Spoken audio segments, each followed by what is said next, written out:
Lebanese American University, and I'm delighted to welcome you to the third Global Conversation, marking International Women's Day and organized by Athena40, a platform that was launched by the London-based nonprofit Global Thinkers Forum.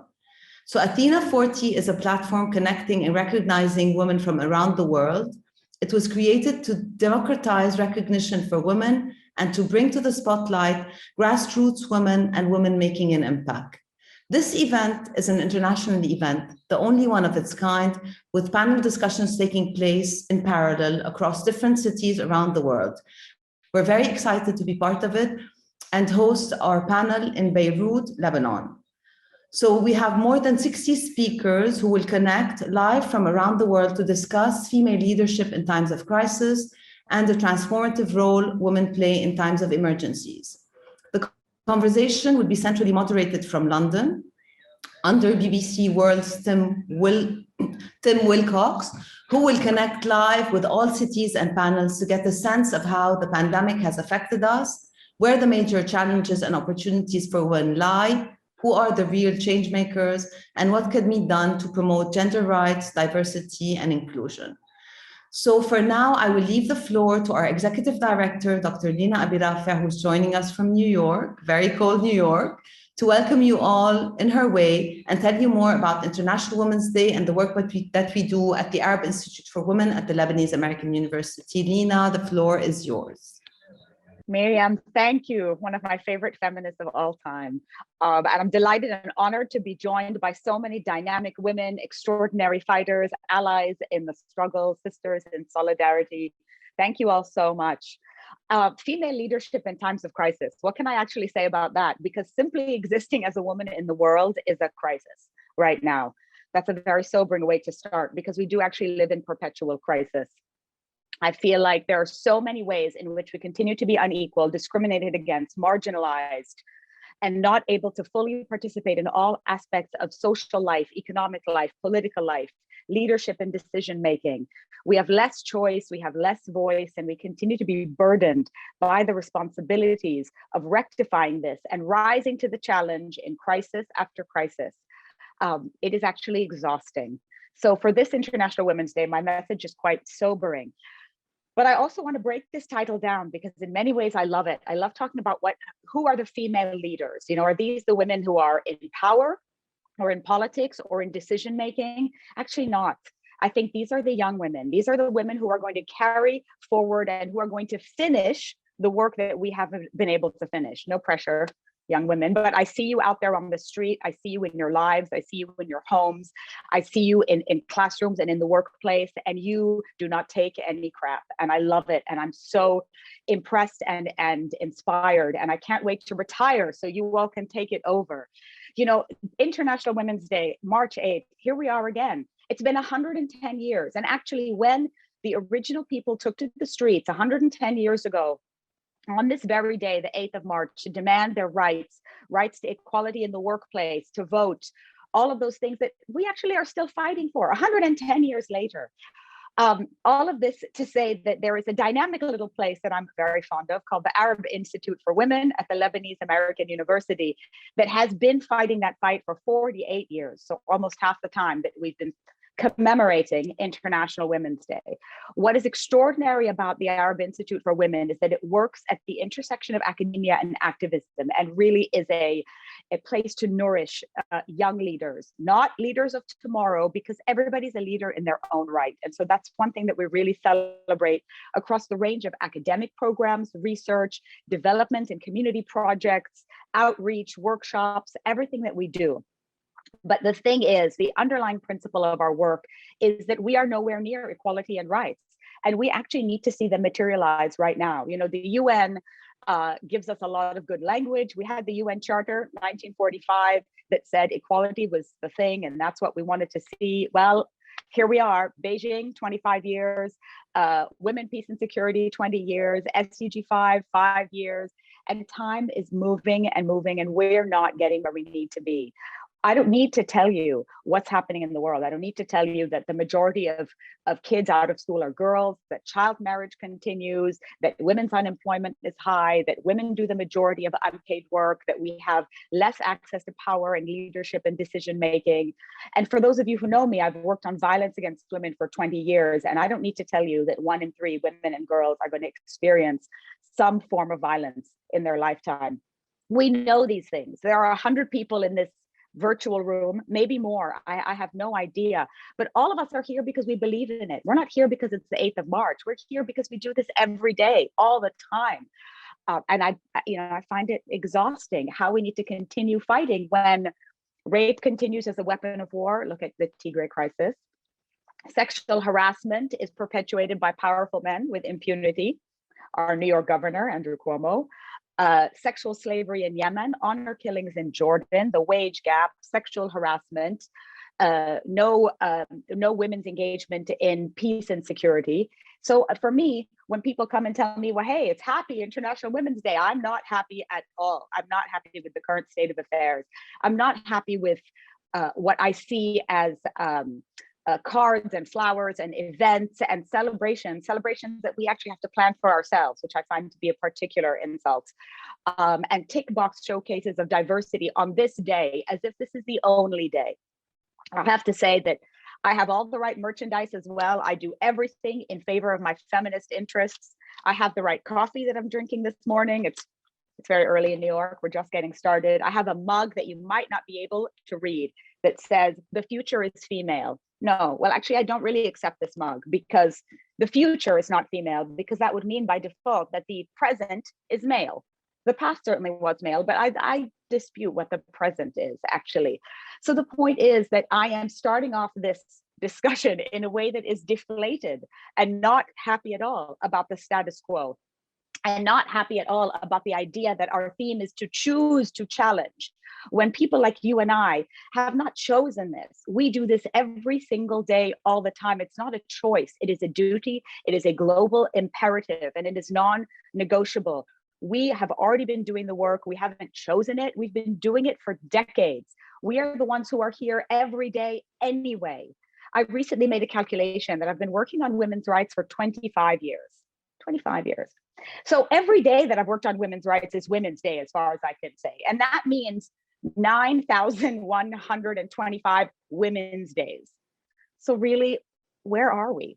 We've given the world the best possible arguments that we can about economic prosperity if you include women, about peace as more sustainable if you include women, about productivity, about country GDP, about human rights, about sustainability, about development, about progress. But where's the principle? I mean, I personally don't need this one day to refuel for the fight that I take on all the time, or to celebrate all of you, my feminist sisters, who would be here anyway, whether it was the 8th of March or not. Because actually, International Women's Day really is every single day for all of us. And it won't be happy International Women's Day until we're truly equal. Thank you. Thank you, Lina. So, as Lina said, the year 2020 was full of challenges in general and challenges more for Lebanon. We had economic insecurities, civil unrest, a massive explosion, the COVID-19 pandemic, you name it. As the year 2021 unfolds, it's apparent that these challenges show no signs of abating and in fact are likely to increase, amplifying pre-existing vulnerabilities and further taxing an already suffering population. The country has been dealing with a global pandemic, a deadly blast that destroyed the city, an economic crisis that has led to the deterioration of the Lebanese lira, salary cuts, high employment rates, and women and vulnerable groups were the first affected by all of these layered crises.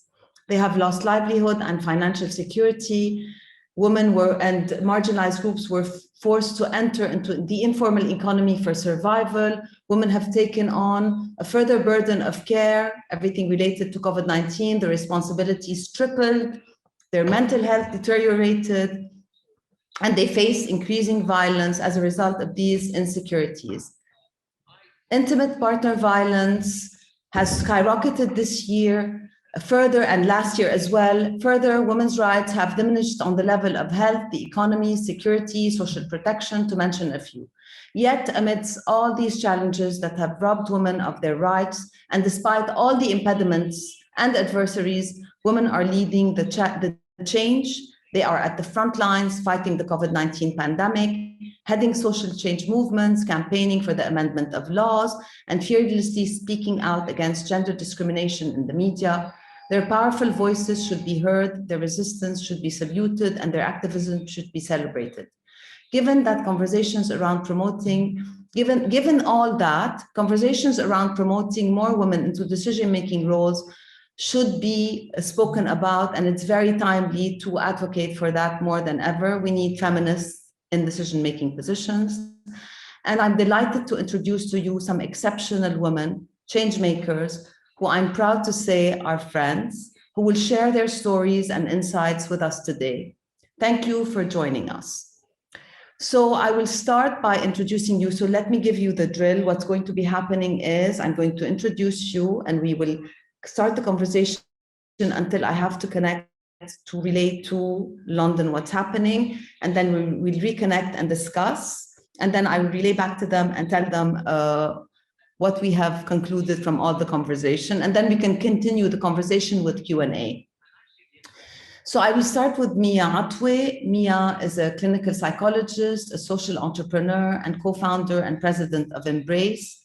Everyone recently in Lebanon have heard of Embrace and the leading role they are doing in terms of mental health, and it's an NGO in Lebanon. She has worked in the field of mental health for the past 10 years and is a published researcher in the field. Since 2013, she has been active in addressing stigma and awareness around mental health in Lebanon, working in coordination with the Ministry of Public Health and multiple and local international organizations to lobby for equity of care in mental health, quality rights for persons with lived experiences with mental illness, and implementing projects across sectors with the aim of improving mental well-being for individuals and communities. She has extensive experience in suicide prevention in Lebanon and has been leading and advocating for Lebanon's national emotional support and suicide prevention and helpline, Embrace Lifeline 1564. She is also an active member in civil society and conducts training to local communities and organizations across Lebanon. And the list is so long, so I will stop here. We have also Amani. So Amani Baini is a feminist legal researcher, and everyone has heard her name in Lebanon and maybe abroad as well. So she specializes in public law and arbitration, and she's a political, human rights, and environmental activist. She's a champion of sustainability and the co-founder of the national campaign, Save the Bisri Valley campaign. Amani have 7 years of experience working on gender issues, and she focuses on enhancing women's participation in decision-making at the national and local level. She's also an active member of the Women International League for Peace and Freedom, WILF, as well as a member of the Standing Constitution Committee. Currently, she is running a study about the alternative economy and climate justice in the Arab region with the Arab Forum for Alternative and Greenpeace MENA. Also, Amani is a writer, poet, painter, and a beekeeper.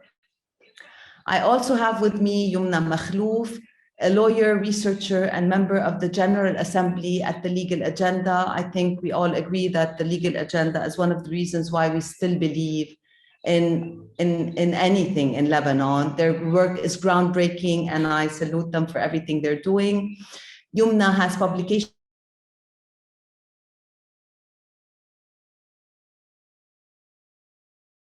a member of the Legal Agenda since 2010. She's a PhD candidate in law at the University of Paris 2, Panthéon Assas. Her dissertation examines the question of the identity of the individual in the Lebanese private law. She is also an instructor and researcher at the Faculty of Law at St. Joseph University of Beirut. Yumna is also an attorney at the Beirut Bar Association. Her work, publication, and research focuses on gender identity, the identity and maybe gender identity, nationality, family, personal status laws, and religious law. Then I have Carol Monsoon, who is a renowned filmmaker. She is an independent documentary filmmaker, as she calls herself. She founded Forward Film Production in 2000 in Beirut, Lebanon. She has over 25 years of experience in documentary production.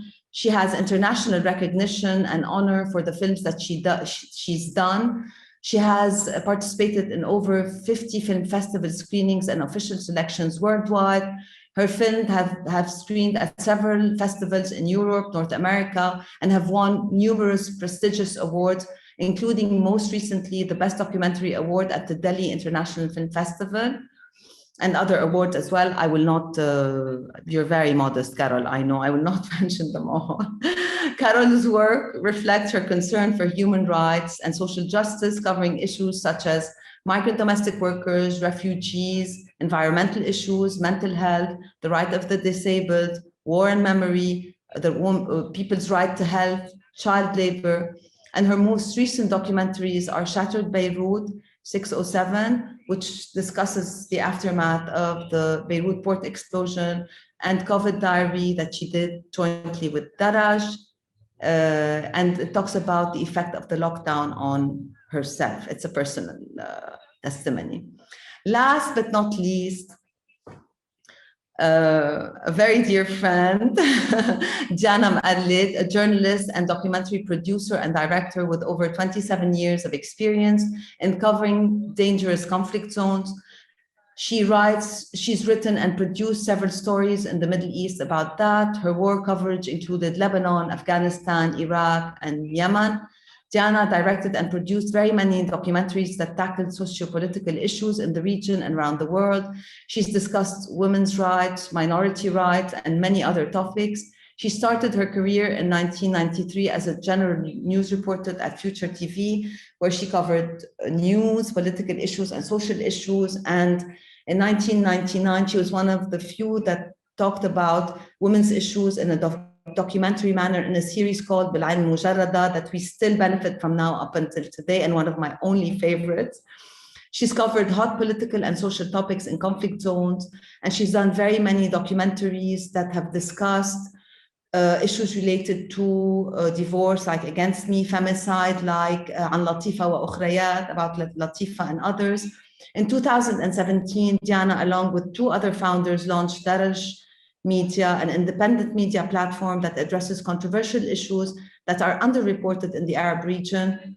Diana is also a columnist for several publications, and if I'm not mistaken, a lot of the issues that, or a lot of the pieces that were sponsored by Daraj won several awards, and Daraj has won also an award for its independent coverage of a lot of issues that are hush-hush.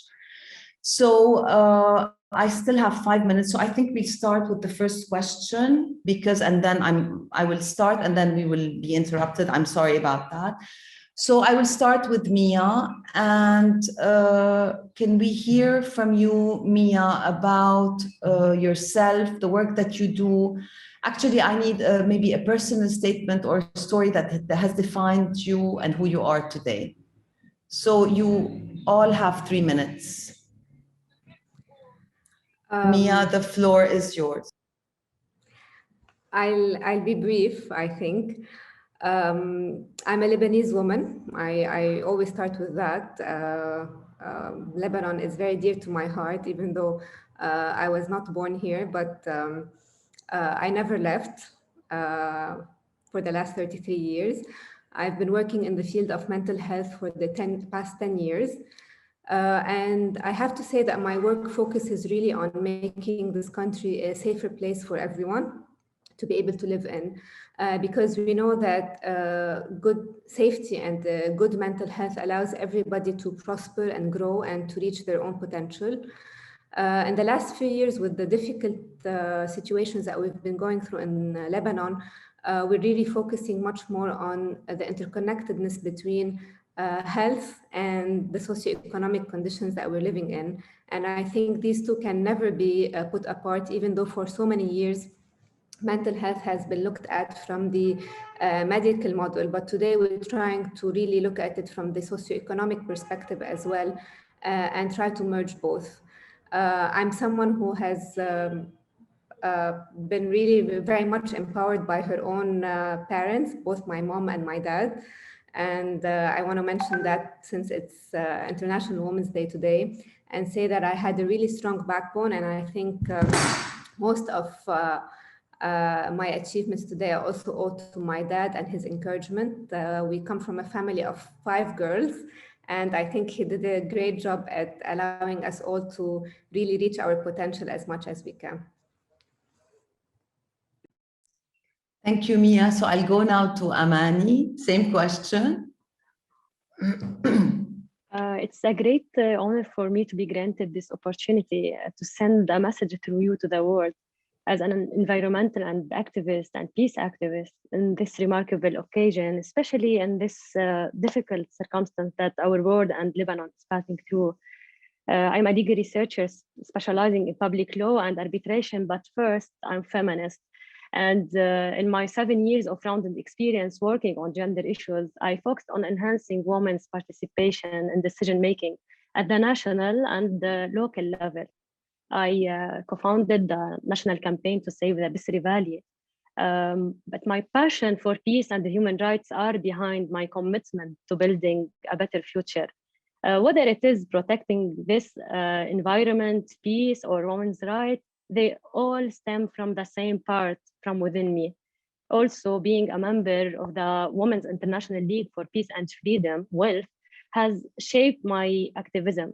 It's an international organization that has played an important role in calling for full and equal participation of women in decision-making processes as a cornerstone for achieving sustainable peace. In addition, I had an experience with a woman whom I consider a role model, Mrs. Noha Hussaini, who was the president of the Federation of Municipalities of Shuf Swayjani. During this period, I had to witness the daily struggles of a woman working in public sphere under a political system that favors clientelism. And also I was lucky and privileged to have known a pioneer of international feminist movement, the late Anissa Najjar, who created the WILF Lebanon section. Really, my activism to save the Bisri Valley was a turning point in my life. There were plans to construct a controversial dam in the Bisri Valley area. The project would have had a detrimental impact on the environment. So I started by creating a Facebook page to highlight the local opposition to the Bisri Dam, which later turned into a national campaign to save the Bisri Valley through the support of Lebanon's Eco Movement and Civil Society Association. Through our efforts and continuous struggle, we saved one of Lebanon's most remarkable natural and cultural heritage from a crime committed against humanity. Sorry, I'm again with you. It's my phone. Sorry. So really, this project, I started to Amani, a Facebook page. Can I stop you here just to see what's happening on the level of the live stream? Because Mufida, I think, is going to start live streaming. Mufida, are we okay or we continue?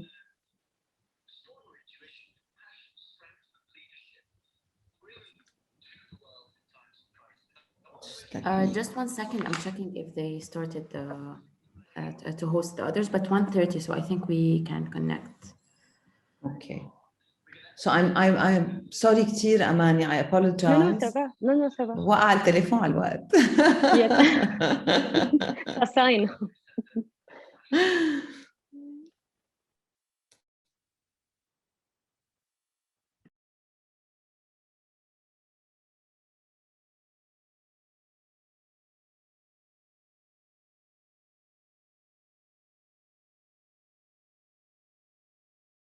Katori, a CEO of the Montessori Center International, Max.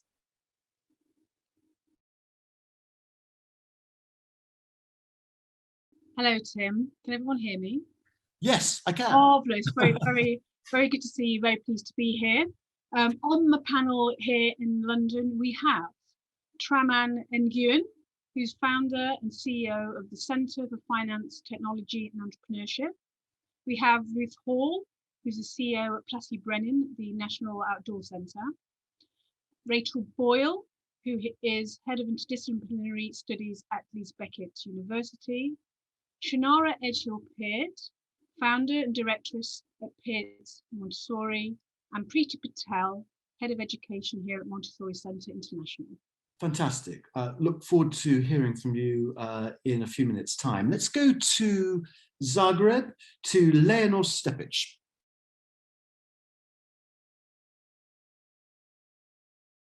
Leonor, can you hear me? Yes, I can hear you. Can you hear me too? Oh, Leonor, that's great. Can you put your camera on? Yes. And then we can all hear you. I hope and see us, and I hope so, because we actually in Zagreb are slightly different in that we are all sitting in a room. So if we can have the camera on, please.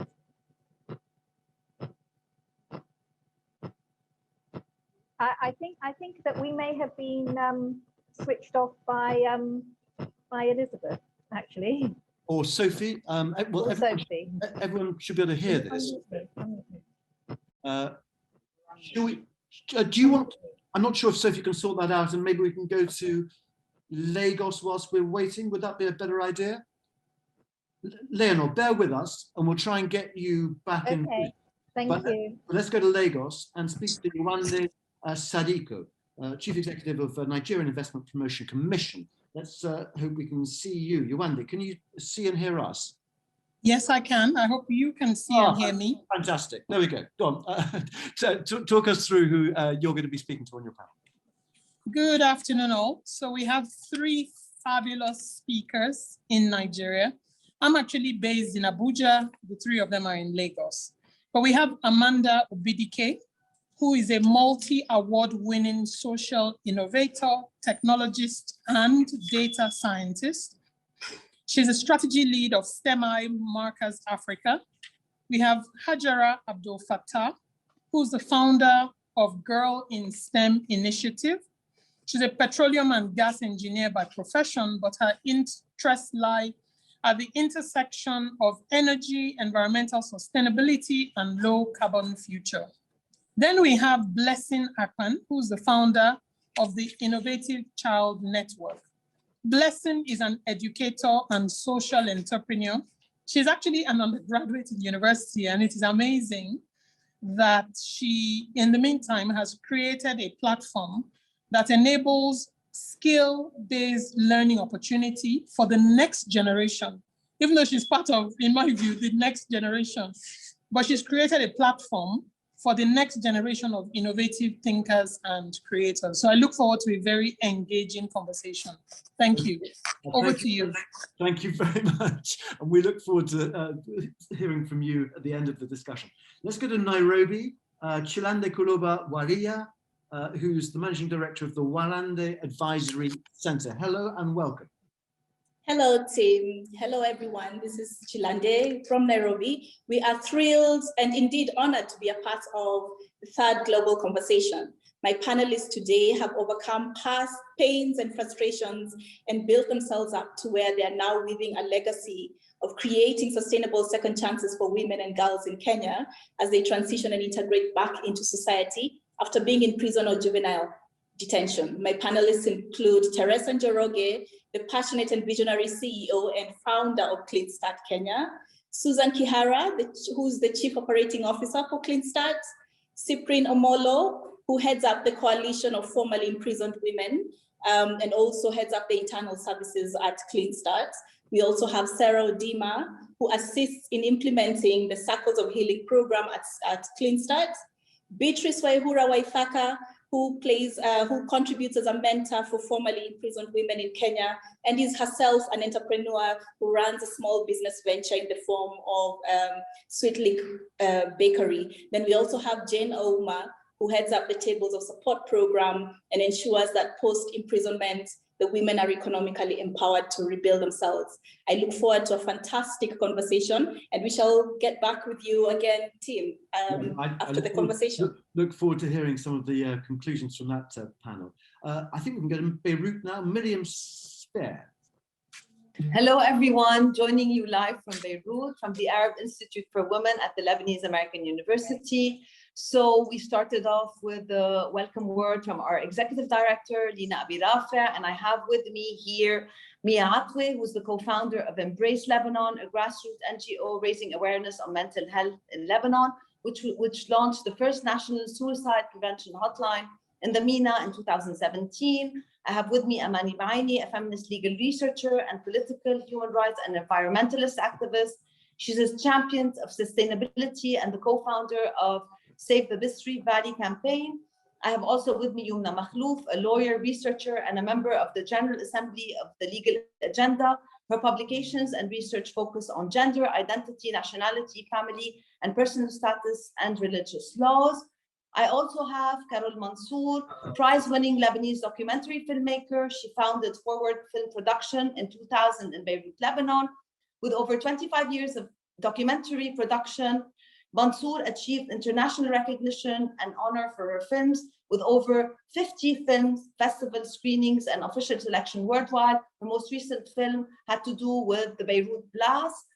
And last but not least, I have Jana Mallid, a renowned journalist and documentary producer and director, who in 2017, along with two other co-founders, launched Darash.com Media, an independent platform that addresses controversial issues that are underreported in the Arab region. She's also a feminist, an activist, and member of the Coalition to Defend Freedom of Expression in Lebanon, and has received countless awards for her groundbreaking work at Darash.com.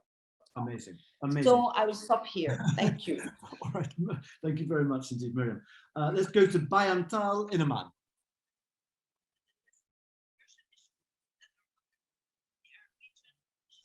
Bayan, can you hear us? I saw Bayan was up a moment ago. I wonder if we haven't got her now. Can we go back to Zagreb, Sophie, who's coordinating things here, to know Stepic? Okay. I know you can hear me. We're just trying to sort out camera issue. So Tim, what I'm going to suggest I do is I just start introducing my panel. Do that, yep. Even if we can't get the camera, and we will hopefully have got the camera set up and running by the time I finish. So first of all, welcome to everyone. It's so fantastic to be a part of this. As we know, this is the first time that we've had a panel in Zagreb. So I have a fantastic group of women around the table, and unfortunately you can't see them, but they are a fantastic group of women around the table. So I'm going to sort of start to my right. We have Stephanie Topkov, who is the Executive Director of Intech Ventures. We have Victoria Zinchuk, who's Head of Croatia of EBRD. We have Ivana Gazic, who is CEO of the Zagreb Stock Exchange. We have Katarina Ketko, who's audit partner at KPMG Croatia. And we have Marijana Zarolic-Robic, who's president of PWMN Zagreb. So apologies that you didn't get to see us, but at least you know that we have a fantastic panel. Well, we saw you a little earlier. That's okay then. I'm hoping we can return to that, because it was lovely seeing so many of you together, albeit socially distancing and masked up. Let's try Bayan Tal in Amman again, or have I got a problem there still? Let's go to Karachi. Let's go to Ambassador Tia Mahmood.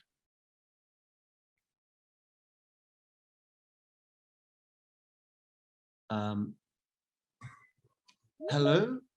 Yeah. Ambassador, can you hear me? Yes, I can hear you. Would you mind putting your camera back on? Because I think you turned your camera off. There we go. Ah, fantastic. Hello. Okay. Thank you. Thank you.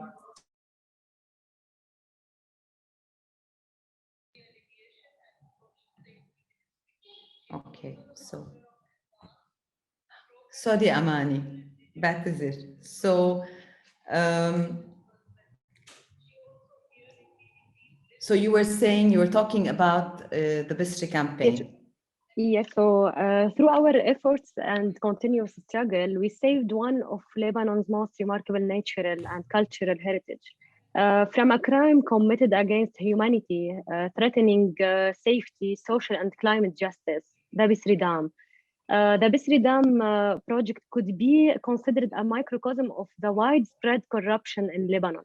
Thus, we consider the cancellation of the World Bank funding a victory for the October 17 revolution.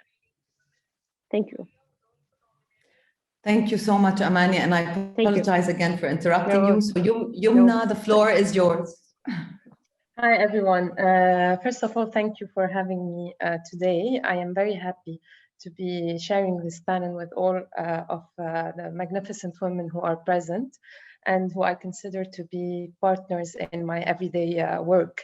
I have followed the work of each and every one of these women, and I am very happy of the work they do, and they are fundamental partners in what we do on all levels in Lebanon. So I'm Yumna, I'm a lawyer, I'm a researcher and a member of Legal Agenda. It was very difficult thinking of a story that would define me because there are so many stories that define us and keep on defining us every day. But I was hearing everyone talk before me, and just like Mia, I have 4 sisters, so I come from a family of women with a working mother who was a very strong figure. But when I thought about the story to tell, it was more about when I started working as a lawyer. And I remember I felt like Candide from Voltaire's book, where I thought that everything was perfect and all people or individuals were equal in front of the law, etc. And I started finding out when I started practicing how much this was an illusion and how much we needed to fight for everything. And just as Lena was saying, we keep on fighting every day. And I had a divorce case in a religious court. I was defending the woman. And I remember the husband who kept on talking and talking and talking in front of a panel of judges, all men. And all of these men had this posture looking at my client and waiting, actually looking for every movement that she would do while he was talking. And my client was not actually reacting. She would not speak up. She would not stop him. She would not say that he was saying lies, that it was not true what he was discussing. She would not actually translate what she had suffered in her private life. And of course, I defended her, but I could see that the words that I was saying were not sufficient to convince these panels that they needed actually to hear everything from her.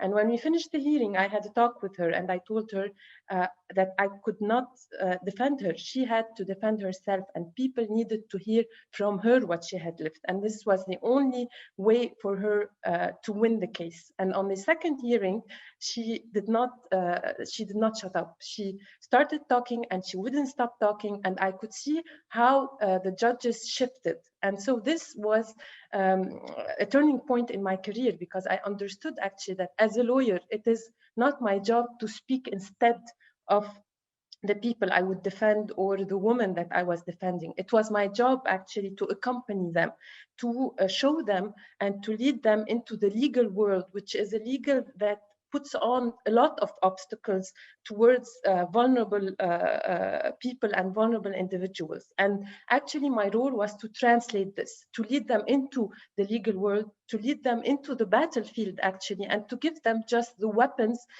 that they can use in this battle world. But the fight is theirs, and I am only here actually to accompany them. So this is what I wanted to share with you. Thank you, Yumna. Carol? Yani after hearing Yumna, I really don't know what to say. Honestly, Yumna, you're a good lawyer. I will hire you if I need one. Hopefully not. Thank you all. And I'm as proud as Yumna to be part of this panel with these great women. I'm Lebanese with Palestinian origins, both my parents. I actually prefer to identify myself as a human being first, as a human first, and then as a woman. I'm a documentary filmmaker. I discovered this passion after working 10 years in a TV station I was behind the camera and in front of the camera. I was a director, editor, producer, host. I even hosted, people like Raghib Alemi, just so you know. So I'm a multifaceted person. Then I discovered in 2000, I was on a trip to Cairo, and a friend of mine had just opened a shelter for children and street children, basically. And this is when I discovered that I hated TV, and I just wanted to do something more personal and to, bring the voices of these people out. So I came back to Cairo with the camera, and I shot my first personal documentary called 100% Asphalt. And I discovered my love for documentaries, for telling story, for letting people hear, these stories. As Miriam said, I work with refugees. Well, anybody, where there is a ta'tir, like we say, this is my field. I work with the woman, Mona Khalidi, so we're a team of 2. So vive les femmes. Voila, this is my story. Diana. Thank you, Miriam. It's hard to speak after all these lovely and encouraging women. I'm a Lebanese journalist. Just like many of you, my childhood, my upbringing affected me so much. I lived in a very traditional family. So my upbringing taught me that women should dress properly, women should watch how they speak, how they dress, how they behave. And they are responsible for so many sins in the world. So when I wasn't in Lebanon. My father used to work in Saudi Arabia, so I was born and lived there. We came back to Lebanon in the 80s when I started discovering the country, and then I studied journalism. I started my own revolution, internal revolution, where I refused what I was taught or I was brought up on. So I started seeing the world differently. And my upbringing affected so much how I covered news and stories. It meant a lot to me to look for women, not only in Lebanon, all over, wherever I can manage. I started doing stories on women in the mid-90s. At that time, we didn't have social media. We didn't have that much of coverage when it comes to women issues. So I started working on women's stories. I was affected, but with my personal experience. So I started looking for women in Iran, in Jordan, in Lebanon, and in Afghanistan. To me, that was a personal reflection that women should not suffer from what I thought was normal, which is not normal, and women, they should have their own voices. I share so much with Yumna, what she said, that she, as a lawyer, she tried to give women, to let women regain their voices. My role was to help women speaking up, helping them tell their stories. I think this is what me and people like Carol and even Yumna and all of you are trying to do.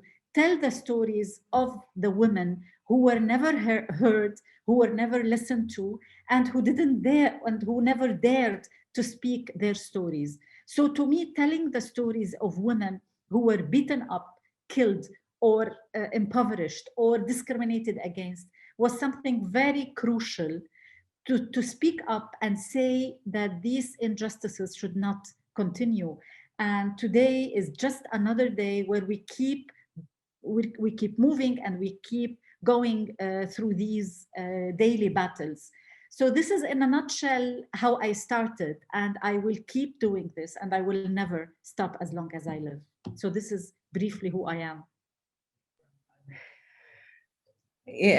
What can I say? This is so inspiring, really. And I'm so proud to have said that we at the Arab Institute for Women have worked with all of you in your own capacity. And I'm in awe of what you do. And I will move now to Mia, to talk about the transformative work that you did at Embrace, especially in light of the crisis.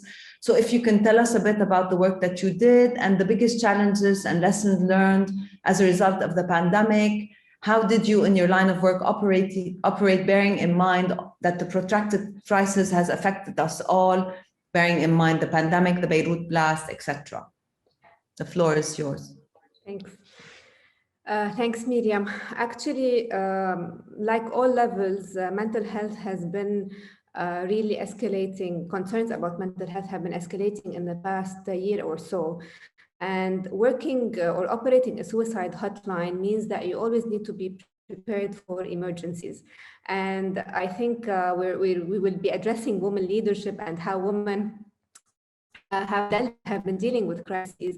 And I think one of the main characteristics, first of all, Embrace is a woman-led organization. Most of the ladies here who operate at different levels are in leadership positions. And this has helped us because we are proactive, we plan in advance.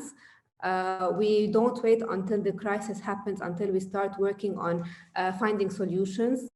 We've always done that since day one, since we launched the hotline 3 years ago, but also through our work in the last 8 years at Embrace in terms of advocacy and lobbying and mental health awareness. So it has not been difficult to operate during the crisis because it's something that we prepared for, and we're constantly anticipating the next crisis and making sure that we're ready for it. In that sense, it has not been difficult. But again, similar to what all Lebanese citizens have been experiencing, it has been very difficult to work with mental health when everybody is suffering, when everybody has their own struggles. And I think this has been our most difficult challenge. Our operators, our NGO is really led by youth who are mostly Lebanese and non-Lebanese, who are like everyone else suffering from the difficulties that we're going through socioeconomically.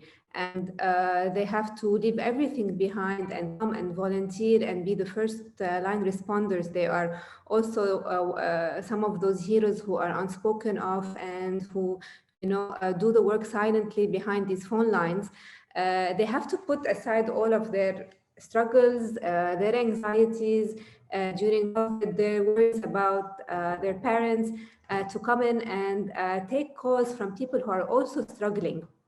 And this has been one of our biggest challenges.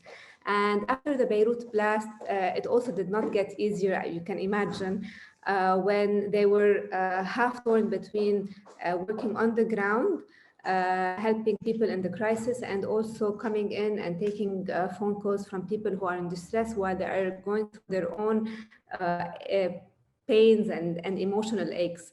So these are some of the biggest challenges we've had to go through.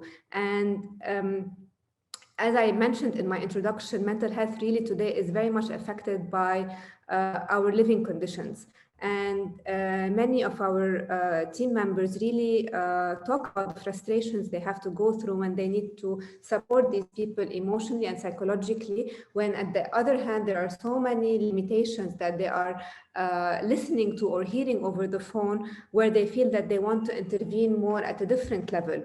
And I think some of the work being done here by the ladies, all of them, we're working together directly or indirectly to try to support some of these challenges that we're facing at the national level. I do believe that the work we do is transformative, of course, because first of all, we are a youth-led organization. We have around 120 volunteers who operate the national hotline. And I have to say that they are the driving force behind our work. They are one of the reasons that I feel excited and optimistic and able to work every day. And a lot of people ask me, how do you keep the optimism? I think it's probably because of them. And it's also working with Embrace has also been giving them their own drive and motivation, first of all, to stay in the country and to keep on trying to bring about change. Every day they come in, they speak to a stranger completely, someone they don't know, and they work on helping them just to hold on to, a thread of hope to be able to continue to move on. Working here has also been changing their own lives as well as changing the lives of the people that they're working with. I think the feedback that we get from the people that we're helping on a daily basis is also transformative on its own, because the challenges we are against are really way beyond our capacity to handle, but we still push through despite these difficulties. Thank you, Mia. And we know that you've been catering more to women than men simply because calls were coming in from women more than men, over and above that from migrant domestic workers. If we still have the time, we'll get back to that when I take the round. So Amani, how has the work you've done been transformative? Especially we know what happened with the Bisri campaign. Yes, our environmental struggle is a major step for social and climate justice, part of the struggle for peace. That peace is the sacred goal that all humanity seeks, impossible to achieve without achieving harmony between people and the environment. The intervention of humans by destructive and chaotic projects causing pollution and destroying the major component of life from air, water, and soil will threaten the future of humankind and cause more epidemics and diseases. The Bisri Dam could have destroyed the only remaining exceptional agriculture landscape in Mount Lebanon and could have threatened the food security and economic activities of citizens. Not to forget the destruction of more than 80 historical sites dating back to Bronze Age, the second most important flyway of migrant birds in Lebanon, and the unique biodiversity in the region. Moreover, the construction of this dam was to overlay an intersection of two active seismic faults that could have potentially triggered a catastrophic earthquake and threatened the safety and security of all Lebanese citizens. For all these reasons, and given that we had a problem of pollution and water management, as well as lack of public policies and development strategies, it was my duty as a Lebanese woman and peace and human rights activist to stand against such a crime that demonstrates political corruption in Lebanon. Here came our famous slogan, "Over our dead bodies." These reasons behind our, or the reason behind our victory was the solidarity and the coordination between a network of different actors, NGOs, legal and environmental experts, journalists, and please let me highlight here the efforts of the legal agenda and the activists from all Lebanon. On a personal level, this struggle cost me my work because of my political stance. On the other hand, both my physical safety and psychological well-being were compromised. I was cyberbullied and even arrested for investigation.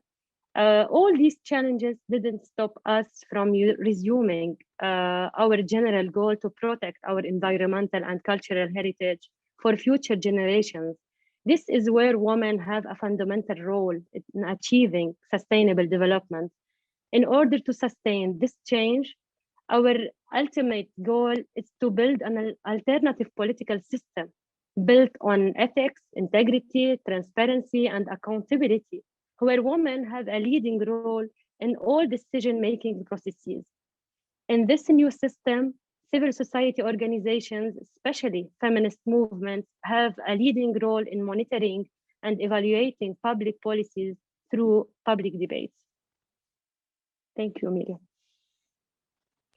Thank you, Amani. This is really, this is one of the successes that we had and gave us positive insight to move forward and to think that some things sometimes change and it's not that nothing changes. So Yumna, I move to you. So where we talk about the transformative, how transformative the work that you do is and the biggest challenges and lessons learned thus far during the pandemic in line of the work that you're doing at the legal agenda and on a personal level. The floor is yours. Thank you. I think it's very hard actually to know how much your work is transformative or not. I think that in this pandemic, what it has revealed, not just the pandemic, but also the explosion, is how much we are still far away. Of course, we are fighting and we are advancing, but there's a lot to be done. And we show actually, we have seen actually an increase in domestic violence during these times. Not just, I mean, we saw the reports through the hotlines. Mia was just talking about how much she had women that were calling. I have experienced it individually as a lawyer, where I would get messages from women who were abused, with an increase of abuse and exploitation, and no means of communication. I mean, we had to go through the WhatsApp messages because the women could not even talk on the phone, or could not even meet in order to discuss what they are living and the possible, I mean, what actions they could do. Actually, we also saw a rise in like obstacles in visitation rights, where we had fathers bring on the COVID excuse in order not to let women see their children. We saw, when we saw the political discourse about domestic work, unpaid domestic work, how much we have seen from politicians saying that in these times it's not a problem, women can do their job and go into domestic work, etc., etc. And so this all actually showed how much in times of crisis the relation, I mean, the exploitation and abuse systems and work actually against vulnerable populations. I think that what I have seen a lot in my work in cases of domestic violence and cases of divorce is how much financial independence is important. And we can work a lot on changing the laws. We can push for it. We can, I mean, we have had victories in the domestic violence law, etc. But when we look at what things happen practically, it's very, very difficult. Even when you have a legislation that could help you achieve that, we still have a lot to go, because one, you have the issue of financial independence, which is very important. And two, you have the issue of the minds of the judges. Even when you have a woman judge, it does not mean that she will be more, that she will be more understanding of domestic violence issues, because we need to understand actually that when we talk about gender roles, these gender roles are enriched in our mind and in our way of living, not just as men, but also as men and women. And we are all actually the result of these gender roles and the cultural roles that we have. So I think that the most important thing is to reveal this, and we are pushing, and it's very important to come in front of the judge, to come in front of the legislator and tell him you are doing this and this and this, and this shows a discrimination, and this shows how you are actually exploiting and abusing. So the first thing is to deconstruct all of these gender relationships, but a lot of work has to be done because it is not sufficient. We still have a lot to go in order to strengthen and empower individuals. So I'm taking notes. I agree fully, especially on the level of what happened with the Manal Asi case, etc. So, Carol, the floor is yours. I'm always the one, I always come after Yumna, who is so eloquent. Okay, never mind. So Carol fought with me, and when I was talking about this panel, she's like, I have nothing to say. I do films. I don't want to talk. I do films. Okay, and no, I had actually decided instead of talking to show you a small part of what I personally am going through during the lockdown. Okay, the first and the second and the third. And as Miriam said, I'm a documentary filmmaker. Most of the films the last 8 years have been in close collaboration with Mona Khalidi, and it's long feature films. So when the lockdown started, my very good friend Daraj, Diana and company asked me if I would do a small 5-minute film in collaboration with IMS to show what I was going through. I'm going to just show you 2 minutes and you will understand what I went through, okay? But first I need to share the screen. Yalla, we have our guru Mufida, who will help you do that. Ah, yes, because she actually host disabled. Can I, Guru Mufida, can I share my screen? It's not letting me. لحظة, let me see what I can do. Is it fine? Yes, yes. Perfect. So it's 5 minutes. I'm showing you like this is the third minute maybe, but you will understand a little bit more. مليون بالمية مع حق. أنا كمان بكره البرا ومبسوطة قاعدة بالبيت كل نهار بلا برا، عم بشتغل على مشاريع ما كنت ملحق عليها، لدرجة إنه ما عم بحس بالوقت كيف عم بيمرق بهالسرعة. Post corona إنه أكيد أشياء رح تتغير، بس ما بعرف شو رح تتغير.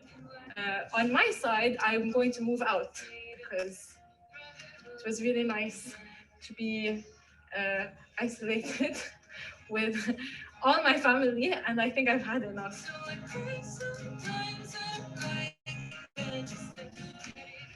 أنا على صعيد شخصي اكتشفت إنه ما بحب أعيش لحالي. اكتشفت قد إيه بتوترني العجقة وقد إيه بحب أمشي بشوارع بيروت الفاضية. اكتشفت قد إيه بكره البرا. اكتشفت إنه ما عايزة كل التياب اللي عندي وإنه فيني أعيش بالبيجاما. اكتشفت إنه ما اشتقت لشي غير إنه عبط أصحابي. اكتشفت إنه عم بكتشف حالي. هيك كأنه كبسنا على بوز. بعدني لهلأ مبسوطة بهالبوز، بس ميتي رعبة من اللي جاي.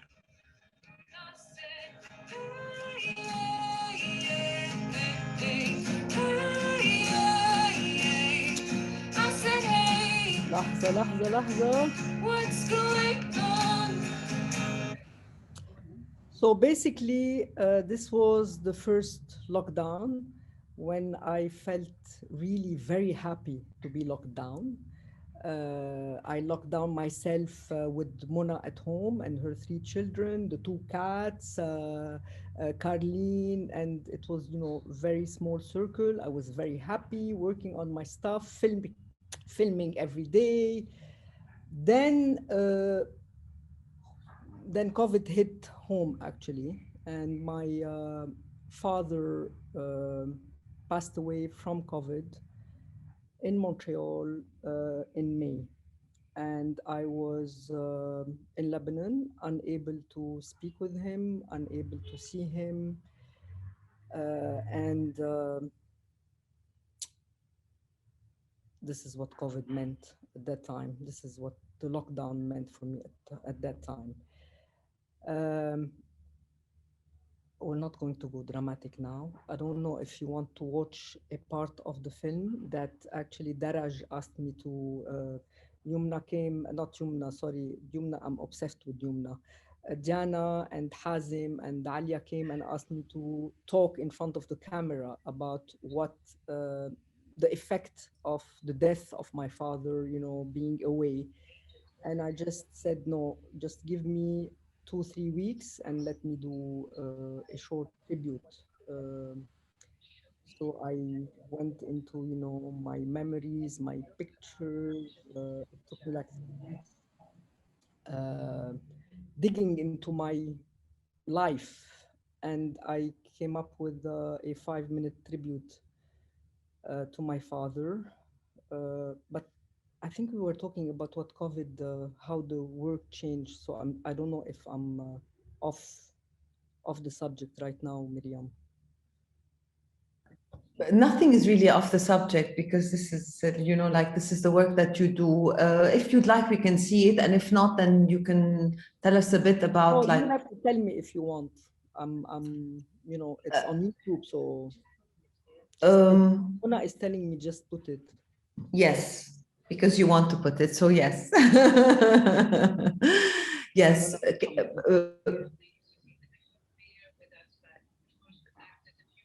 So you will put it? Yes, I'm gonna put it. Perfect.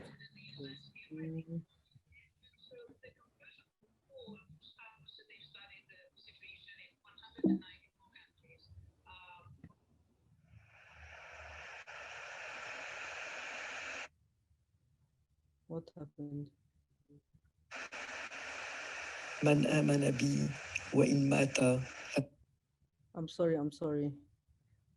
Something, I'm not able to share screen. Is it possible? Or you're all gone? No, we can see your screen when you are sharing it, but now no. Oh, you can see my screen when I'm sharing it. I'm sorry. Okay, I'm sorry. 1 second. It will take me exact.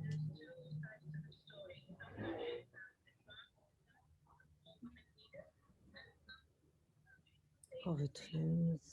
Okay. And now you can see? No. النبي وإن مات فسيحيا.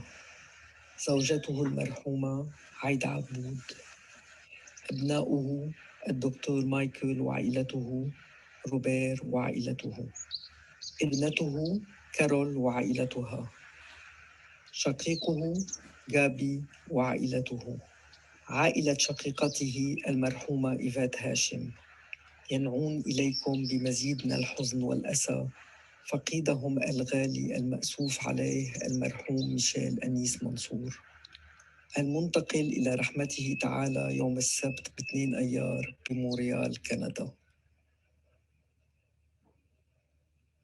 مش أكيد كيف بدي كمل، ما في تقبل تعازي، ما في صلاة على روحه، ما في تجمع للأصحاب والعائلة ليحكوا عنه.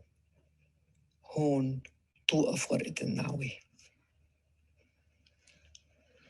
أبو نميش كان حداً بحب الحياة، كريم، خدوم، بحب الناس، بحب الكاس، بيساعد الكل، شغيل، محبوب من الكل، كبار وصغار، يلي اشتغلوا عنده بالتيفولي، يلي اشتغل معهم، الناطور، جيران، مكوجي، تكنجي، ما في حدا ما كان يحبه. كيف يعني حدا مثله يموت لوحده؟ ما حدا يمسك له ايده، ما حدا يحكي معه، ما حدا يغني له، ما حدا يطمنه انه رايح يلاقي عايدة والاصحاب. انا بفتكر كنت غنيت له، كنت حكيت له قصص، كنت قلت له قد ايه كان بي عظيم، كنت ضليتني حده لحد ما يتوفى.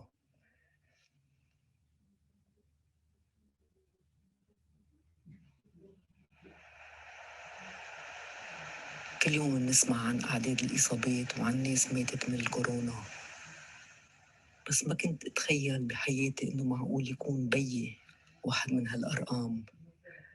فأنا ماشي اليوم على بيروت. اليوم رايحة؟ إيه. Et je reviens le mois prochain. أوكي حبيبتي. أوكي. موفقة إن شاء الله. بدك شيء من بيروت؟ بدي سلامتك. ميرسي. موفق، دير بالك على حالك بس. حدير انت كمان دير بالك على حالك. ايوه بدير بالي على حالي انا غصب عني.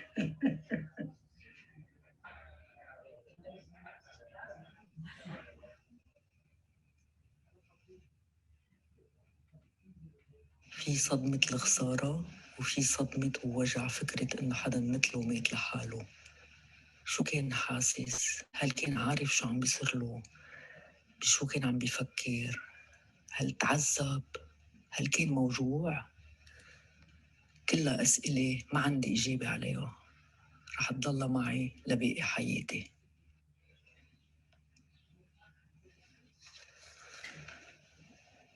اجينا خبر قبل أسبوع من وفاته إنه بلش يتعب، إنه صار عم بينام كتير، بعدين بلش يسعل، بعدين طلع إنه لاقط الكورونا. حطوه بغرفة لوحده وبلشوا يعطوا مورفين. آخر مرة شفته يعني عن جد كان لما رحت على كندا ب8 آذار، وآخر مرة شفته على التليفون كان 3 أيام قبل ما يتوفى. سمحوا لفانيسا بنت أخته تروح تزوره، طبعاً كان ممنوع تقرب على التخت، ممنوع تمسك له إيده، كان غافي من أثر المورفين، منظر بقطع القلب. قضينا 1.5 ساعة معه، ما قدرت غني له، بس حاولت طمنه، ودعته، قلت له قد ايه بحبه وقد ايه رح اشتاق له. ما تجاوب معي، كان نايم. بتأمل بس إنه كان عم يسمعني.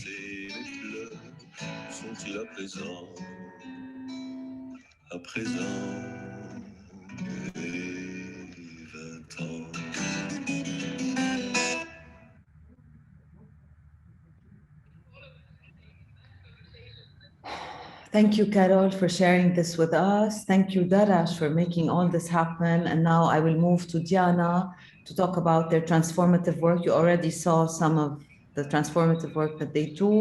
The floor is yours. Thank you. Thank you for all the women who shared their stories. It inspired us. It affected us all.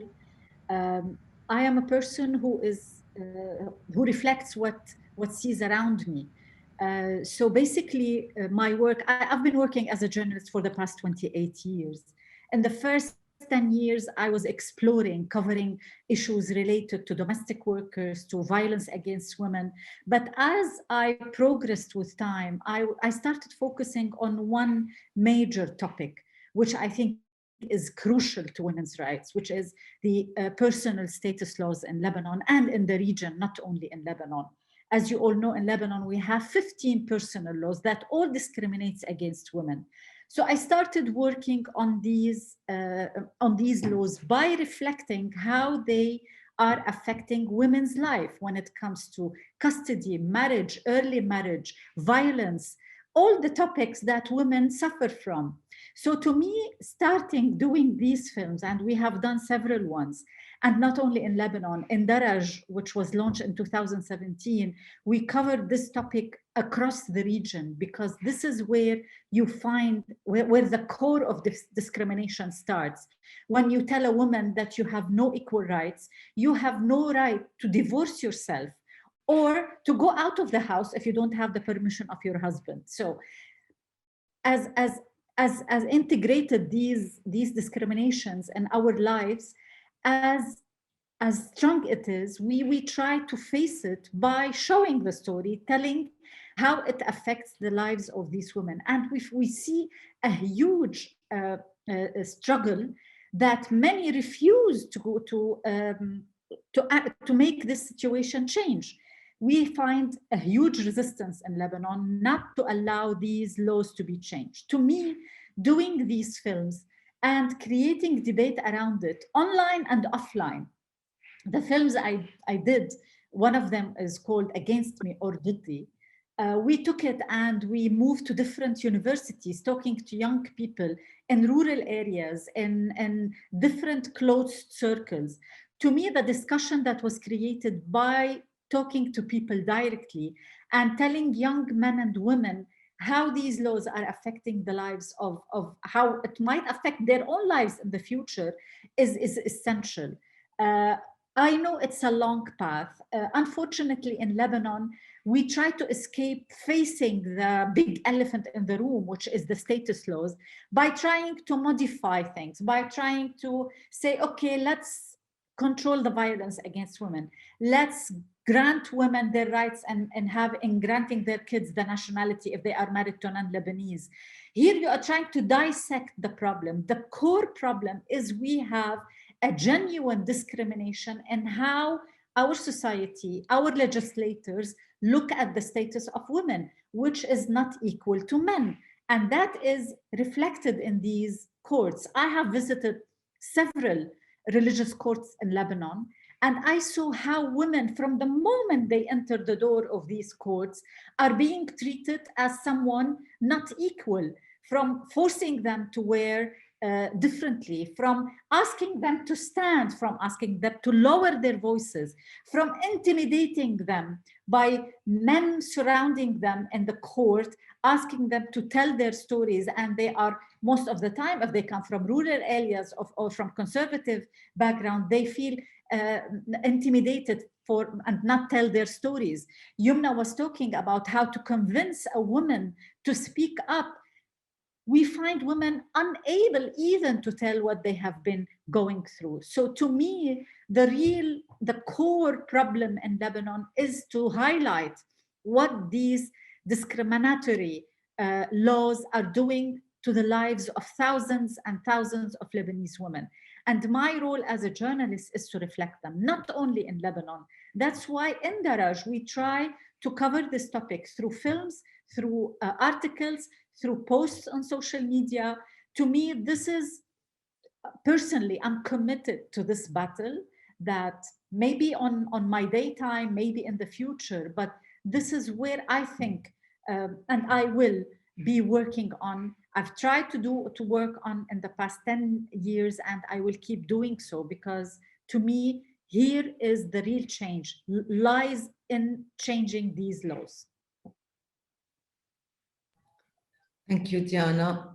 So I'm going to move now to our final question, my final question, before we reconnect and open the floor for questions from the audience. So Mia, given that you work with youth and your work is, and you are in a youth-led, women-led organization, according to you, what are the biggest challenges ahead for the next generation of female leaders?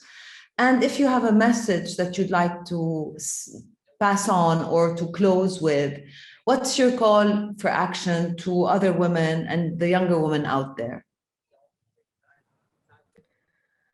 I will send out a call of action that is a little bit based in psychology and mental health as well, because I think one of the main discussions that we also want to bring to the table today on International Women's Day is the role of women in representation and in more, I think, in places where women can lead on decision making.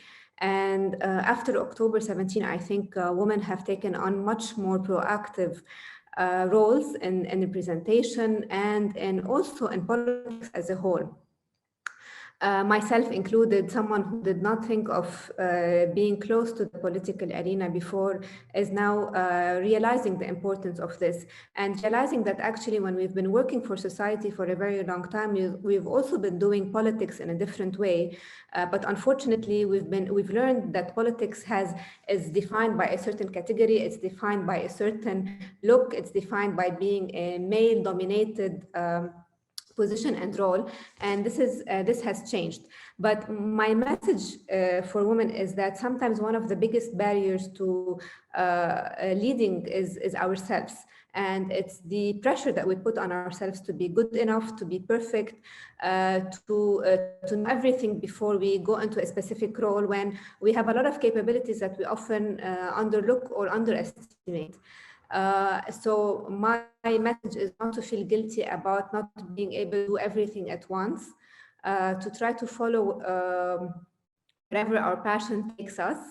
And if we find ourselves being able to do everything all together, it's okay. And if we find that our priorities might be shifting and changing slowly, and also to really try to follow where that takes us, even though it might be taking us from more traditional roles that we have been exposed to and that Diana talked about. And this is an internal struggle that we go through, trying to go away from feeling guilty that we're moving away from those traditional roles. So just to be mindful of that, notice it, and keep pushing where I think your heart takes you. I'm not sure, Mufida, do we need to reconnect? I think we can wait a bit and you can finish the final questions and then we reconnect. If I had to interrupt you, I will let you know on the spot. Okay, because I can see the guy on the screen, Tim. Okay, then I'll follow up, and once he calls on us, I will give you a call. Okay, a call, okay, then. So we'll move to Amani. I hope I won't won't need to interrupt you again. Sorry, Amani. No worries. We are all one, so don't worry. My final message would be to call all women and men to make a promise to dedicate our life to work towards achieving peace and gender equality. We young women leaders can change the world for better. For this, we need to promote dialogue between the different generations to bridge the intergenerational gap between the young and older feminists. We need to build on their previous achievements and learn from their struggles as we face similar and new ones, in order to create a new world where our rights and freedoms are protected and where our voice are heard. As young leaders, we need to reclaim our role taken away by a patriarchal system. In order to achieve gender equality, we need legislation. Yes, we need the will to fight for the elimination of discrimination between women and men, as inequality is considered the biggest issue threatening humanity. For all that it entails political, economic, and social violence against women. This violence is aggravated in all its forms, whether psychological, moral, physical, or sexual, in the light of crises and conflict. My message is to work towards protecting women from discrimination and violence through a legal framework, and to ensure that laws are being effectively enacted. In addition, we must work to implement and develop legislation that guarantees the active and effective participation of women in various decision-making positions, in addition to economic, social, and political fields far from discrimination. Yes, we need to enhance women's participation at all levels of decision-making in all fields during peace as well as conflict or crisis settings. My plea to all women is to take serious action in order to prevent conflicts, whether conflicts of security, environment, politics, and economics, and to take part in decision-making without waiting for any invitation. So initiate and negotiate and lead operations of any kind. If the leadership of men has resulted in wars and destroyed nature and its resource through corrupt deals, then let our peaceful feminist struggle be part of the solution, and let us initiate real security and peace. Let us to be the desired change, and the sustainability of the change and peace remains impossible without the peaceful feminist movement and solidarity, working with men, with other minorities, within the limits of nature, not in conflict with the planet or each other, but towards a common good. We cannot prosper in the endeavors of humanity, nor realize peace, justice, equality, human dignity, and solutions to our environmental challenges without the meaningful participation of women in decision-making. Thank you, Miriam. Amani. Thank you. Yumna? Yes, so my message would be fight to be seen and to be heard, because I think that half of the fight is to be able to speak and to be able to be heard, like to push the people in front of you to hear what you have to say. This is half of the fight. Second thing is that I would like to say is that when I started working, I used to think that women are not different from men, that we can do the same things, we can represent, we can be leaders, etc., etc. Now I say, no, women are different from men, and we should actually take this and fight with it, because when I look at the parliament, when I look at the legislations that are passed, when I look at the way judges rule, etc., etc., it is very clear for me that we are governed by laws that are done by men, for men, and applied by men. And so I do not think that I think that if we do not have more women that understand women issues, that understand things that are very important in our daily lives, how we are governed, how these things affect us in our daily lives, just as Jana was saying, we will not be able to move forward. So I think that we should not always say we are the same as men. I think that we should push forward in order to get recognition about what discrimination means and about how to fight discrimination. I mean, when you look at the legislation here, and when you look about this parliament made of a majority of men discussing about legislation of sexual harassment, early marriage, domestic violence, putting what they think should be put in these legislation, and never minding the people that these legislations affect and how they really translate in our daily life, I think this is just not acceptable. And we need to be upfront about it. We need to be heard. We need to be seen, and we need to be represented. And our voice needs to be there in parliament, in the judiciary, in government, because we are here and we should not just be governed. We also need to govern ourselves.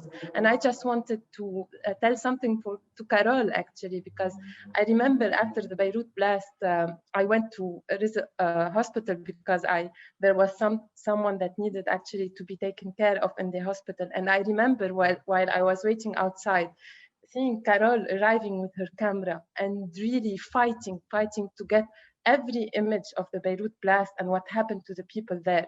And this was so inspiring. She did not see me, but I thought at this moment, among all the destruction, I thought, no, we are still fighting and we will keep fighting. So what you have to say to that, Carol? And Shifty, you're inspiring people without even knowing. When I told her I want you to speak, قالت لي أنا مش leader. I'm not a leader, she said. Yumna, you should have said hello, Yumna.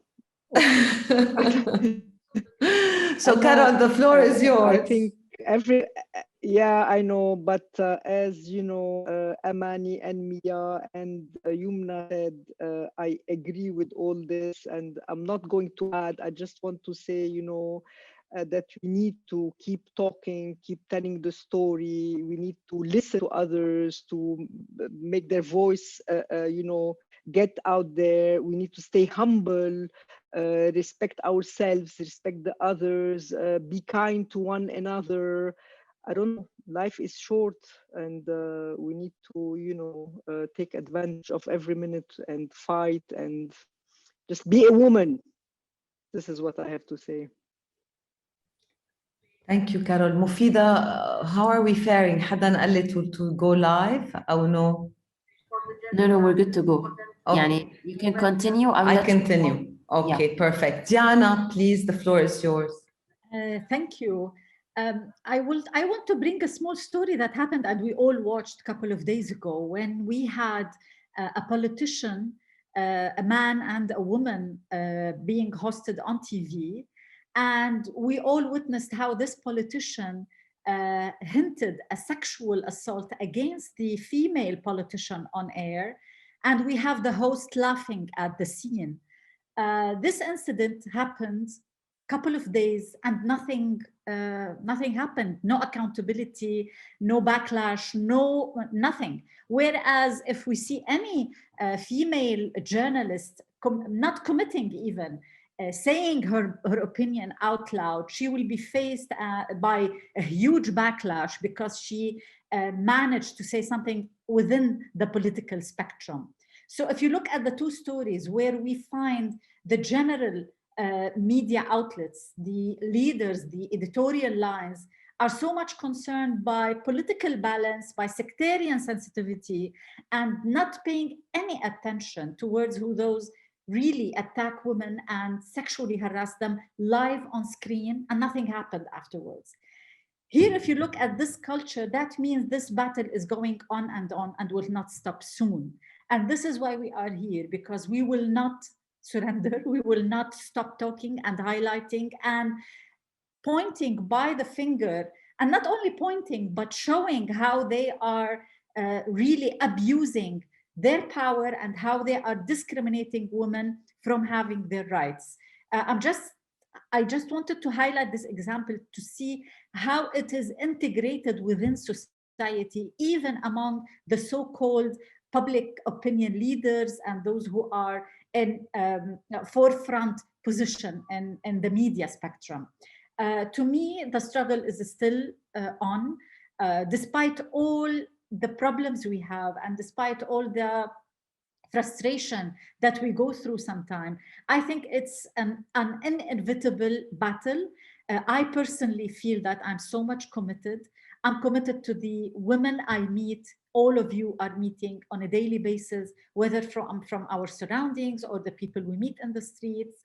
It's our obligation to tell the stories, to keep the the demand and the protest against what we see as injustice towards women to all people who are discriminated against.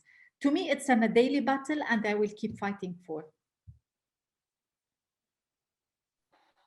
Thank you so much. You're absolutely right. Everything you said is so inspiring and boils down to the work that we do. We will keep fighting, of course, all of us collectively. It's obvious that each and every one of you works in an indirect way with each other on similar thematic teams that basically boils down to bringing about more equality and a just world and giving voice to women and giving her agency. So I think I need to recap soon, but let's see if there are any questions. Or Lina, is there anything you'd like to ask the panelists before I go to the question section and see? Oh, for me, how wonderful. You know, I really would like just one word, one message from all of you for young women. You know, what's the one thing we can do today in our little space in our lives? I included myself as young woman. That was a nice slip. To be able to make some meaningful change. You know, there's this idea that there's so much to do and it's so overwhelming. And people ask me all the time, where do I start? And how do I do anything when the challenges seem insurmountable and increasing? So I think for young women especially, you know, is there one action that they can take, and what might that specifically be? Or one message of solidarity, anything as short as possible.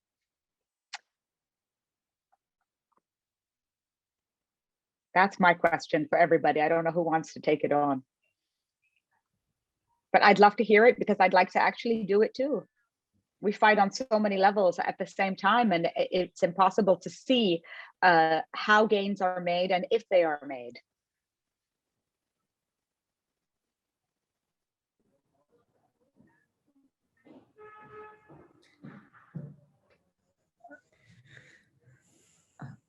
Mia, you want to go? Yeah, sure. I think being on platforms like this is very important.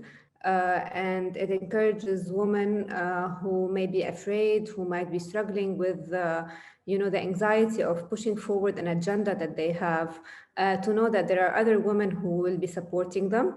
And this is increasing with time, and I've been noticing it, and we've been seeing it in Lebanon.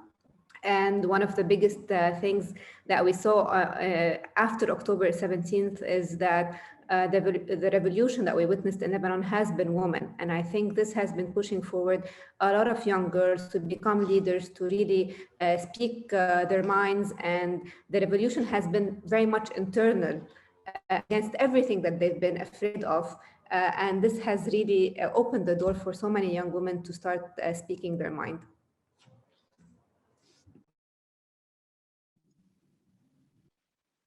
Yes, I'd like to answer also. I mean, the question is very important because I think we all experience it in our daily lives. Me as a lawyer, I experience it a lot because when you look at the legal system here in Lebanon, you tell yourself, where do I start? It's so huge. And what I have learned through my experience is that I go case by case, and that the priority is my client, and I try to do the change in this case. And then I go to the other, and then I go to the other. And it is very important to listen to yourself and to your mind and the way that you think, because people will always, especially here, I don't know, probably in the world, but when they look at you, I don't know if it's because I'm a woman or not, but they will tell you what to think, they will tell you how to act, and they will tell you what to do legally.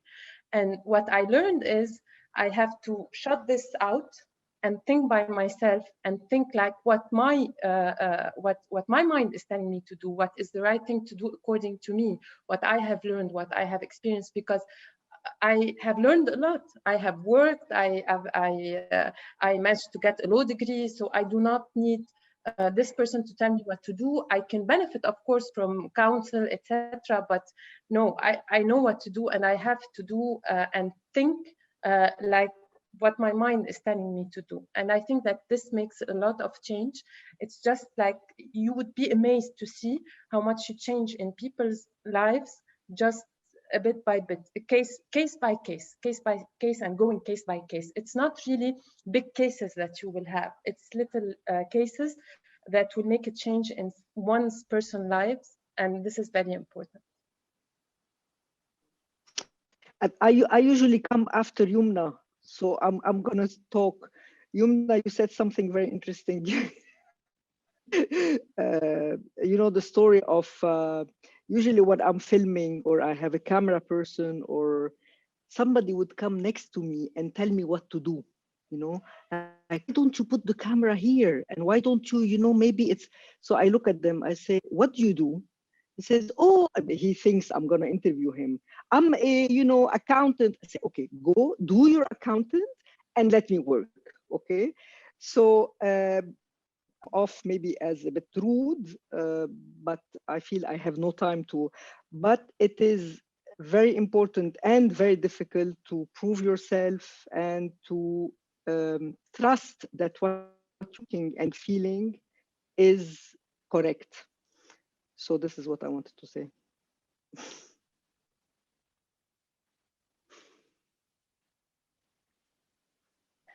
I love that. Actually, I want to just sneak in and say, you know, rude is real. I think that's honest. Having no filter. We don't have time to have a filter. We don't have time to put this in polite language. You want polite language, you can read a UN document and it'll tell you how it strongly recommends and suggests and urges.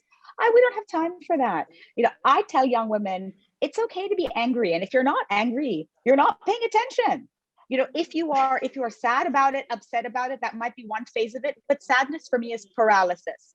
Anger is where the action is. And how are you going to channel that? Where are you going to, you have to put it somewhere or you'll just explode. So for me, anger is a really useful emotion, I think. Diana, do you want to add anything? I agree totally with Lina that anger and frustration transforms you into action. And this is exactly what we need. And frankly, we have so many reasons to be angry.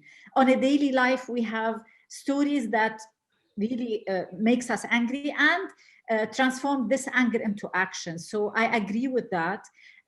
Things cannot be calm and we cannot be polite. Politeness is, as Lina said, is for researchers. Let us focus more on action. And it's not like to take things into a more sleazy way, not at all. It's the passion that people reflect in the way they tell stories and the way they express their frustration out of what's happening around us.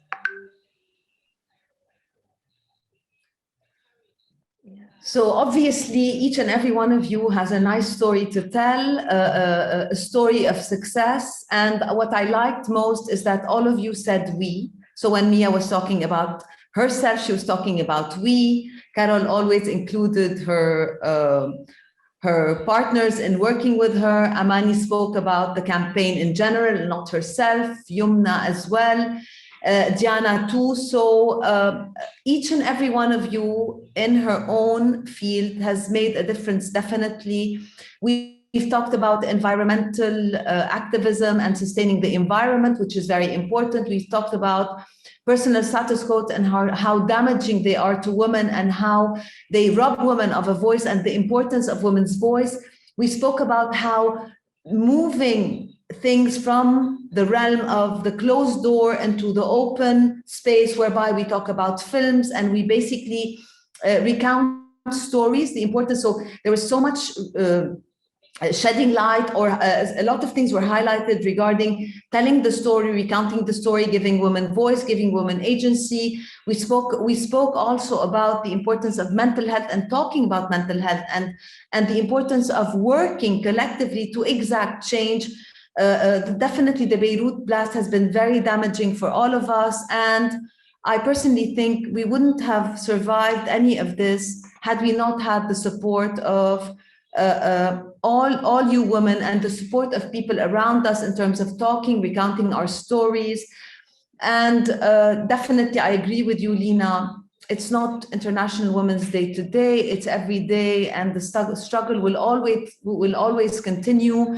And I know I've been working in this field for such a long time to know that the future is bright with the likes of you, all of you. So I will move on now. I might need to do this speech again. I don't know what this guy is going to ask me, but anyway, let's see. Let's see if there are any questions. Okay. It's a very interesting topic. I just wanted to make sure there will be a recording, so no question. First of all, I'm so glad to know women like you and listen to your stories and some of your experiences. I'm pretty sure you're paving a better way for young female youth and girls like me. I know your journey wasn't easy. I know you stumbled upon many stones while going through the path you chose. Okay, but I can tell you that you did it. You reached the point where you can be someone whom we can totally take as a great example and someone we can look up to. You encourage girls to raise their voices. So that's so touching. I don't know if Mufida, am I missing any questions?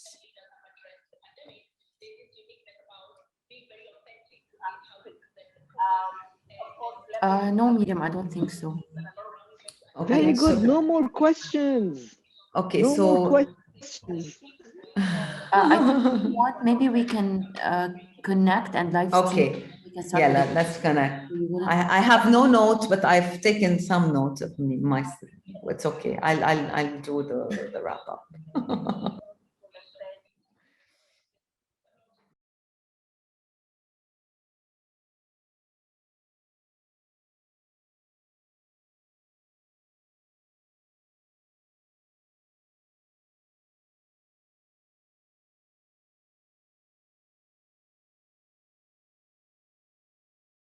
To women leadership, and we should move forward. Also, one of the other lessons that have been put out there, of course, I think resonates with a lot of what everybody else is talking about, is the need for innovations in time of crisis, but not just innovating, but really deliberately trying to stay relevant to the communities that you're serving, so the solutions that you're bringing are to the right people in the right way, at the right speed. There's also the need for us to think a little bit more strategically about risk management. Women always say we always know, what's coming, but I think the pandemic has taught us we don't always know. We're very good and agile, but perhaps being a little bit more strategic in how we bring solutions, being more prepared, and especially to juggle all the various roles that we all need to juggle, because when the crisis is there, we don't then take off the hat and say, okay, now I'm a mother. We still need that balance, but at the core is always ensuring that we take care of the woman first. So that's where we're at. I think as we progress, I will come back with the calls to action. I can already sense where they're headed, but it's a fun conversation, yes. No, brilliant. And maybe we'll bring some of those up in the Q&As as well. Let's see if we can go to Bayan Tal in Amman. Yeah, hi, Tim. Hi, well done, great. How did it go? Well, great. We had a fantastic discussion. We exchanged some of the challenges we face and the opportunities raised by the pandemic. We agree that women need to be in leadership positions in order to challenge stereotypes, and we need more collaboration between civil society organizations to ensure equal services are provided to women of all walks of life, and particularly since women were most impacted by the pandemic. We also agree that the pandemic has forced many women to play multiple roles, as in many other women across the world, and especially mothers. So it's very important for women to get support, not just by men, but also to morally help each other. We agree that technology, passion, and determination to embrace digital transformation have helped many women-led organizations to perform well during the pandemic, despite the challenges. And we also realize that the pandemic has presented many solutions and alternative ways of working, forcing us to think out of the box and to be more innovative. Thank you, Tim. No, that's great. So the pandemic has created opportunities, which I think has been mirrored in other conversations as well. Before we go just back to Elizabeth, let's just see if we can speak to Miriam. Miriam, are you there? Miriam. Right. Elizabeth, I listened to your panel and I made a few notes as well. Talk me through them. Yes, absolutely. So here are some main points: that things have changed for women in many positive ways over the past 34 years. So it is not the same male-dominated world that we had 40 years ago. On the other hand, we need to take... Yes, I'm here. Can you hear me? Elizabeth, can I pause you, Elizabeth? And yes, of course you can, because we get to Lebanon first. Sorry. That's all right. It's just that we've had a few problems getting hold of you, but talk us through your conclusions, Miriam. Okay, so basically we had a stellar panelists who did an amazing job in recounting to us their experiences, how important is transformative leadership. They spoke about giving women voice and the importance of listening to women and what they have to say and encouraging them to speak to counter everything related to discrimination, patriarchy, discriminatory laws that govern women and affect them more than men. We spoke about the importance of the younger generation and engaging them.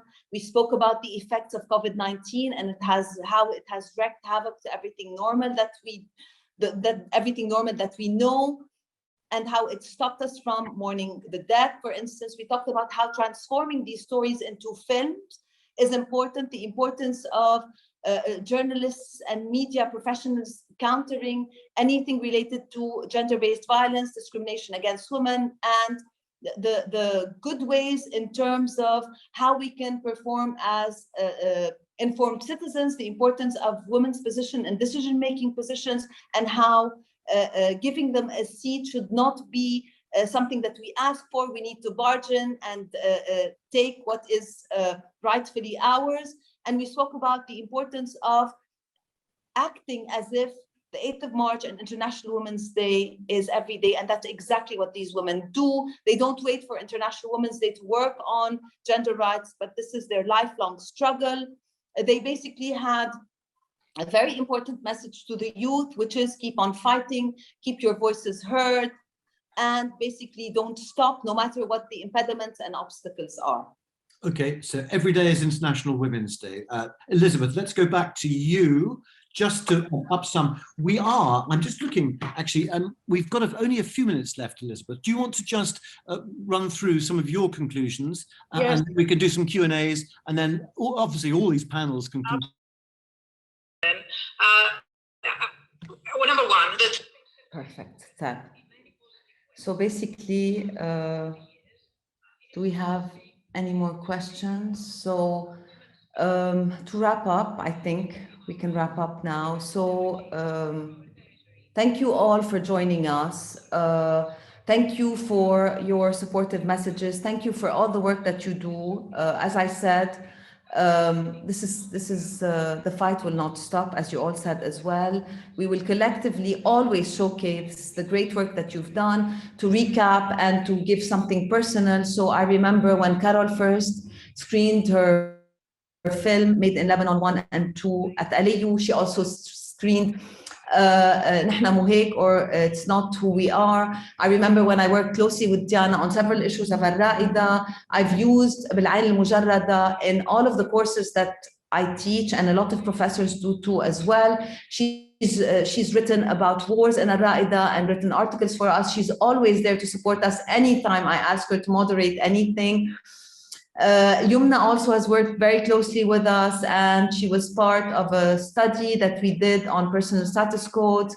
Mia as well was interviewed by us, and we created a policy brief on mental health and situation of mental health in Lebanon. And Amani now is undergoing a training that we're giving in the name of the late Laurem Ghazel, who is a very famous human rights lawyer, who's thanks to all the work that she's done, we are now benefiting from the amendment of laws on all count. Amani was chosen as one of the trainees among 119 others. And we hope she will be selected for the round 2 of the training, where there'll be a specialized training on the effects of war on women and girls and everything related to that. So in a way, we're all connected. Thank you, Lina, for always being our mentor, for always writing sometimes things that we can't say, for always having the wit in doing it as well, and making it not sound too morbid. We're not nagging. We have the right to nag, because like we need to drum it into their heads that the situation is not going to change except if we continue talking about it and giving a voice to women. So I want to thank you all for joining us. There is nobody I would have liked to share a panel with than you, and to listen to your stories. And thank you for all the inspiring work that you do. Thank you so much. Thank you. Bye. Bye. Bye. Bye. Bye. Thank you, Mira. Bye.